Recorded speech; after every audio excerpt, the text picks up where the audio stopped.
Hoje a gente vai mergulhar fundo num texto antigo, Ezequiel 22. Pensa nele como um estudo de caso, sabe? Uma verdadeira autópsia de uma cidade em pleno colapso. É uma visão, olha, bem poderosa e até sombria da desintegração social. E a gente vai tentar entender o que isso pode nos ensinar. E olha só como a coisa já começa com uma pergunta que é, na verdade, uma acusação direta. Uma voz divina chega para o profeta e pergunta: "E aí, filho do homem, você vai julgar? Vai julgar essa cidade sanguinária?" É o pontapé inicial de um julgamento, sabe? Uma cidade inteira sendo colocada no banco dos réus. Então, o nosso roteiro para esse capítulo vai ser o seguinte, dividido em 5 partes. Primeiro, a cidade acusada, para a gente entender do que ela está sendo culpada. Depois, a gente abre o catálogo de pecados, e aí o negócio fica feio. Na sequência, vem uma metáfora bem forte, a fornalha da ira. Aí a gente vê como a sociedade inteira estava corrompida, e para fechar, ninguém na brecha, a busca por alguém que pudesse fazer a diferença. Beleza, vamos começar então. Primeira parte, a cidade acusada. O texto aqui não faz rodeios, não tem sutileza nenhuma. A cidade já leva o rótulo de sanguinária logo de cara. É direto ao ponto, colocando-a no centro do julgamento pelos seus próprios crimes. E quais são as acusações principais? Basicamente 2, que são como os pilares dessa decadência: derramamento de sangue e idolatria. A ideia do texto é que esses 2 atos não só apodreceram a cidade por dentro, mas, literalmente, aceleraram a contagem regressiva para o dia do juízo final dela. E a consequência disso tudo? Vergonha. Vergonha pública, em escala global. A cidade vira piada, motivo de desprezo para todo mundo, para todas as outras nações. Não importa se estão perto ou longe. A reputação dela foi para o ralo, completamente destruída.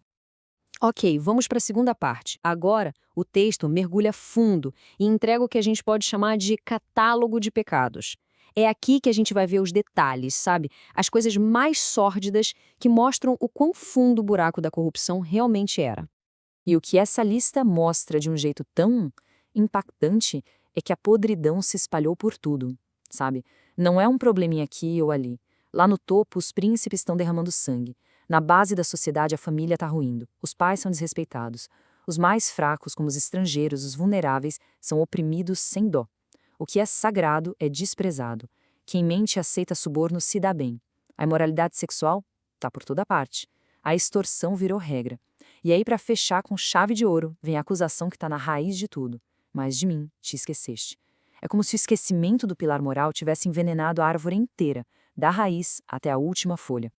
Chegamos na terceira parte, a fornalha da ira. Depois de listar todos esses crimes, o texto muda de tom e traz uma metáfora, uma metáfora poderosíssima para descrever como vai ser esse julgamento. Mas, para entender essa metáfora, primeiro a gente precisa saber o que é escória. É um termo da metalurgia. Imagina que você está derretendo metal para purificar. A escória é justamente a impureza, o lixo, aquilo que não presta e que se separa do metal valioso, como a prata quando tudo é aquecido. É o que sobra, o que não tem valor nenhum. E é aqui que a metáfora fica, assim, brutão. O povo não é comparado à prata, ao metal precioso. Pelo contrário, eles são comparados a uma mistura de metais impuros: bronze, estanho, ferro, chumbo.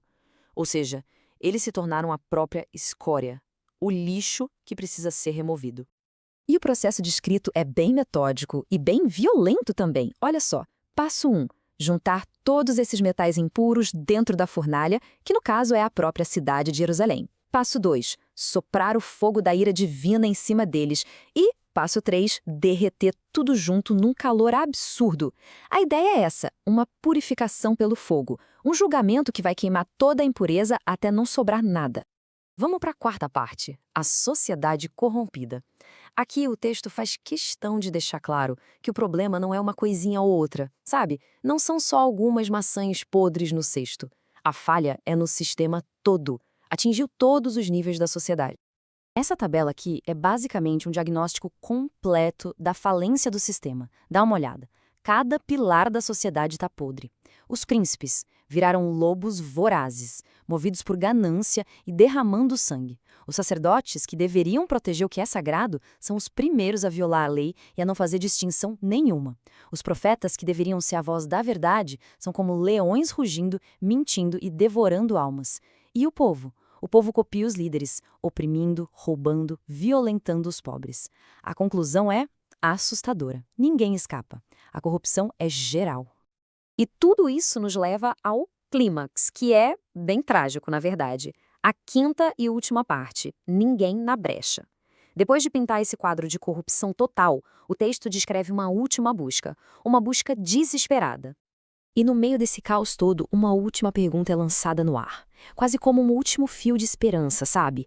Será que tem alguém, uma pessoa sequer, disposta a se levantar, a fazer alguma coisa para proteger a terra? Mas o que significa exatamente isso, ficar na brecha? A imagem é bem visual. Pensa num muro de uma cidade que foi derrubada numa batalha. Ficar na brecha é se colocar naquele buraco, naquele espaço vazio para defender a cidade do ataque que está vindo. É arriscar a própria pele, um ato máximo de responsabilidade cívica e moral. E qual foi o resultado dessa busca? Zero. Ninguém. Um vazio absoluto. A apatia, a indiferença, a corrupção, tudo isso era tão profundo que não se achou uma única pessoa. Ninguém disposto a se levantar e defender o lugar. E aqui está o ponto crucial da história. Esse vácuo de responsabilidade, ele é preenchido pela consequência. Já que ninguém se levantou, ninguém fez nada, a indignação divina é derramada e a terra é consumida. É simplesmente o resultado inevitável de um colapso moral total. E, no fim das contas, essa análise toda nos deixa com uma pergunta. Uma pergunta que atravessa os séculos e que, vamos combinar, é tão relevante hoje quanto era naquela época.